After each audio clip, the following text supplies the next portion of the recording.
I was really excited when Netflix announced the Crown series because I was like, is this going to be a documentary or soap opera? Turns out it's both.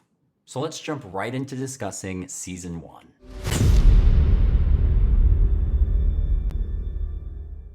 The series opens in 1947 when Queen Elizabeth, a person that we knew of as Queen Elizabeth, was only 21 years old and she was just a young princess. Her father was King George, and she was his eldest daughter, which meant that she was the heir to the throne. But at this point, she wasn't even focused on being queen. She was really just focused on married life. One of the very first shots is of her waiting outside of her room while her fiancé and second cousin, Prince Philip of Greece and Denmark, is relinquishing all of his royal titles to become Philip Mountbatten.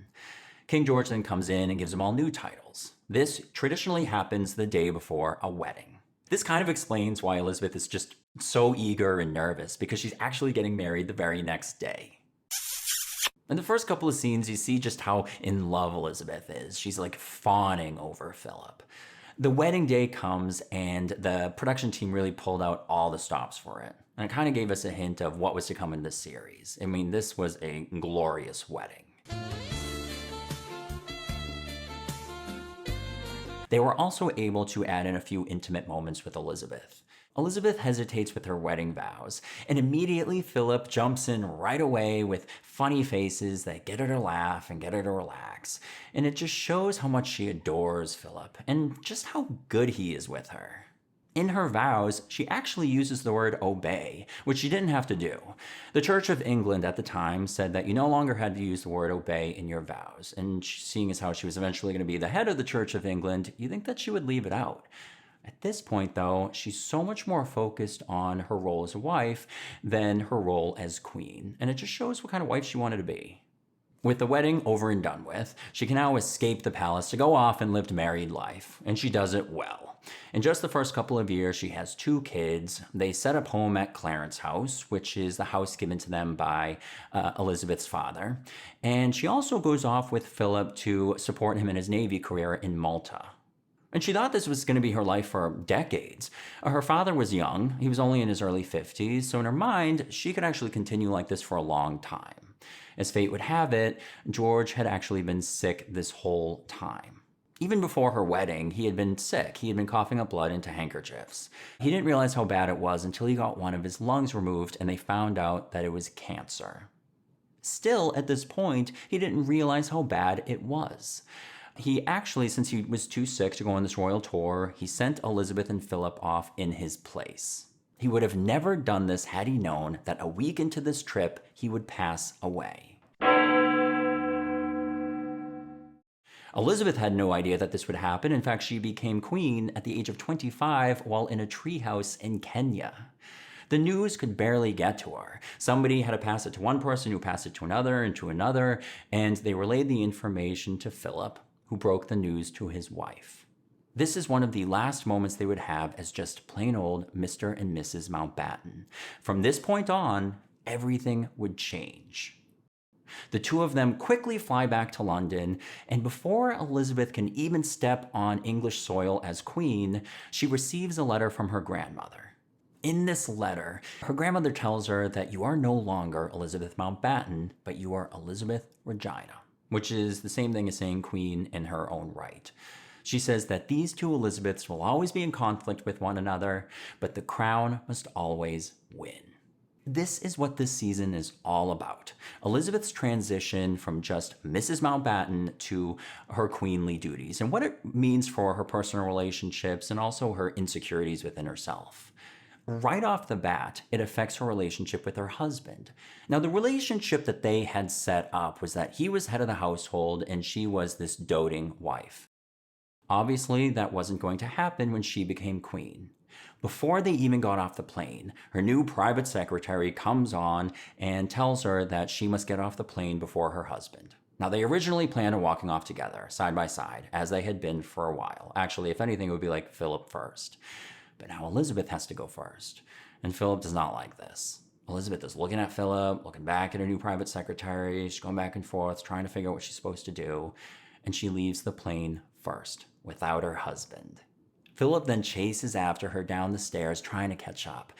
and it's very symbolic of how he's going to be for the rest of his life. Turns out, now that Elizabeth is queen, they can no longer use the family name Mountbatten, and they have to resort back to Elizabeth's maiden name, Windsor. According to Cabinet, this is because they want to keep a sense of stability and continuity. According to Winston Churchill, it's also because Mountbatten isn't even Philip's real last name. If Philip's real last name was Schleswig-Holstein-Sonderburg-Glucksburg, and they definitely weren't going to use that. The British royal family has been trying to escape their German roots for decades at this point, so that's not even like one German last name, that's like 4. So that absolutely was out of the question. Elizabeth goes to inform Philip of this, and he immediately comes back saying he's going to be the only man in the country whose kids aren't going to have his last name. And he's totally bummed. She then has to pile on more. Turns out they're going to move out of Clarence House, which is their new family home, which they just renovated, and move into Buckingham Palace, which is the residence of the Queen. Philip is obviously not happy about this, but for personal reasons, because Clarence House was actually his first real home. As a child, he was exiled from the country of Greece, and he bounced around Europe, and he spent a lot of time in boarding schools. So this was the first time that he actually had his own address. Now he has to give it up to move in with his in-laws. Not only is he going to be surrounded by his family of Windsors, but he's going to be surrounded by all of the portraits of Elizabeth's dead relatives. On top of all this, Philip also has to give up his Navy career. And this really bums him out because he was really good at his job. He was always getting promotions and whatnot. He always knew that he was going to have to give it up when Elizabeth became queen, but he thought it would be like decades before he would have to. So now he has no job, no Mountbatten name, and no home of his own. So Elizabeth tries to fix this, in turn fixing her relationship. Her coronation is coming up, and she puts him in charge of it as co-chairman. Everybody's kind of against this because it's supposed to be this sacred event, but she wants to make this public declaration of her trust in him. Philip kind of embraces it at first. He calls it a bullshit job, but he's also really good at it. He's really good at modernizing things. He added all these modern elements to Clarence House as well as Buckingham Palace, and he also approached the coronation the same way. The thing that he did that was the biggest of all was that he wanted to televise it. Everybody was against this. Even Elizabeth was kind of against it. What he reminds Elizabeth of is that he knows firsthand what happens when the royal family is not connected to the people, having been a member of the royal family of Greece, which was exiled because of this fact. She says, fine, I'll go along with it, kind of showing that she really does want to prove her trust in him. So everything actually goes great. But of course, the root of their problem was going to rise to the surface. During the coronation, Philip is expected to kneel before his wife. And this totally freaks him out, especially because he has to do it on TV. What she ends up doing is putting duty first, and she tells him, you need to find a way to kneel before me as your wife as well as your queen. Like, figure it out. In the end, Philip ends up kneeling before his wife. She's perched on her throne, Philip's on the floor in front of her, and it just kind of shows off how much their roles have actually reversed. Another relationship that changed when Elizabeth became queen was a relationship with her younger sister. The two of them growing up were really close. They were close in age. When their father became King George, they kind of went on this journey together. Elizabeth was the responsible one. Margaret was the fun one. George used to say, Elizabeth is my pride, Margaret is my joy. As they got older, they also supported each other in love. A lot of people were against Philip. Winston Churchill used to call him a Nazi. George wasn't thrilled that his daughter was leaving home at such a young age, but Margaret was very supportive of her. At the same time that Elizabeth had met Philip, Margaret was getting with her own man, Peter Townsend, a big player in the series. Peter Townsend worked for the royal household, so he was very close to the royal family. The problem was that Peter was married at the time and with kids. But Elizabeth supported her sister. She said to her, I see how happy he makes you, and I know what it's like to be in love. When Elizabeth became queen, this changed. Right around the time of her coronation, Peter's wife left him, which now means that Margaret can marry him. So she had waited 5 years. It was finally going to happen. She was going to marry the man of her dreams. She invited Elizabeth and Philip over for dinner with her and Peter, and she tells them, we want to be engaged, but I need your support. Elizabeth, caught off guard, says to her, "Yeah, sure. As sister, I support you." The problem is that Margaret doesn't need the support of her sister. She needs the support of the Queen as well as cabinet. Elizabeth's private secretary finds out about all of this, and he immediately goes to the Queen Mother and tells her everything that's going on. The Queen Mother freaks out because the last time a member of the royal family married a divorced person, they actually got kicked out. It was Edward VIII, and that's actually why she had become queen, because Edward VIII abdicated and her husband became king. She was not about to have another royal scandal. Her and Elizabeth's private secretary, Tommy, devise this huge plan, and they look at the law that actually states that Margaret needs Elizabeth's permission to get married, and there's this loophole which says that she doesn't need this permission after the age of 25. They go to Elizabeth and they tell her this. They say, "Listen, talk to your sister. If she can put it off a couple of years, it'll separate you from having to make this decision. So the royal family will not be a part of any kind of scandal." I think in the back of their minds, they were also hoping that Margaret would sort of fall out of love with Peter in the course of 2 years. So Elizabeth goes to Margaret and she tells her this. She says, "Listen, just wait 2 years and then you can do whatever you want. I will totally support you." Margaret wants it now because she's Margaret, and she feels betrayed by her sister. So she's not happy. The relationship between her and Elizabeth is like going not the right direction. Elizabeth tries to fix this, but in the process, actually brings out her own insecurities within herself. Something that Margaret has always been jealous of is the fact that Elizabeth was going to be queen and she wasn't. Margaret even told Elizabeth when they were kids that I would actually make the better queen. I'll go talk to the people in charge and ask them if I can be queen, which obviously didn't pan out. And Elizabeth even said, "Yeah, you'd be a great queen." So now she has the opportunity to give her sister some real royal duties. And it kind of backfires. When Elizabeth goes away on this royal tour to Australia that was going to take a long time, she tells Margaret, "You can be in charge while I'm gone, but be careful. Don't show too much character." And Margaret responds, "Don't worry, I'll be just like my characterless sister." But we knew that wasn't going to happen because Margaret's like a star. And she's great at it, actually. She was really good at her duties, according to the newspapers, because she charmed everybody. She was able to make all these jokes in her speeches, kind of like stand-up comedy routines, and she just kind of flirted with everybody. Now, obviously, this is not what a queen's supposed to do. When Elizabeth was away in Australia, she finds all this out, and it really makes her jealous. So she pushes herself even harder on her own tour during her trip to Australia. And Philip says, "You're pushing yourself way too hard. There's too many stops. You're doing too much." And he was kind of right. Elizabeth pushes herself way too hard on this tour. She has to get muscle relaxers injected into her face because she's been smiling so much. And Philip himself has been waving to people in his sleep. They get into this huge argument where Philip says, "You gotta cool it. The only reason why you're doing this is because you want the approval of your father, because you see how great Margaret's doing, and Margaret's always been your dad's joy." When Elizabeth gets back home, she's sat down by the Prime Minister, who tells her, "Yeah, Margaret totally blew it. That's not what she was supposed to do as queen. She was supposed to take your place. She wasn't supposed to steal the limelight. You got to talk to her." So Elizabeth calls Margaret in, and she says, "That's not how you queen." And they get into this huge argument about who Papa loved more, and it just totally messes things up.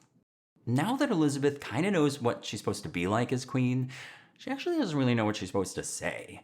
She's talking to her mom, and she even says that she dreads being in the room alone with politicians.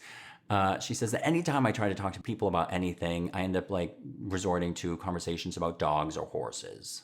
And she realizes that the reason for this is because she doesn't feel as smart as the politician. She doesn't feel as smart as the people that she's in the room with. She thinks she should know more, and she starts to blame her lack of education. When she was 10 years old, she was taken out of her traditional tutoring at Buckingham Palace and sent to a private tutor to learn all about the Constitution at a school called Eton, which is an all-boys school. And there's a great shot of her walking through the courtyard, and all these little schoolboys in uniforms come out of nowhere, and they just trample her. And it's very symbolic of how she feels today. So now what does she do, now that she's queen? She goes back to school. She hires a private tutor that's supposed to teach her about everything that she missed. She meets with this tutor and he immediately brings out all of her insecurities. He says, "So what was the last education you had? Was it like a college diploma?" She says, "No." "Was it a high school diploma?" "No." "Was it a high school equivalency?" "Nope." "So I guess we have to start from the beginning." And that's exactly what they do. He hands her the stack of books and a bunch of homework assignments, and he sends her on her way. At the same time Elizabeth was getting all this tutoring, there was kind of this scandal in politics. Winston Churchill had a stroke and didn't tell anybody.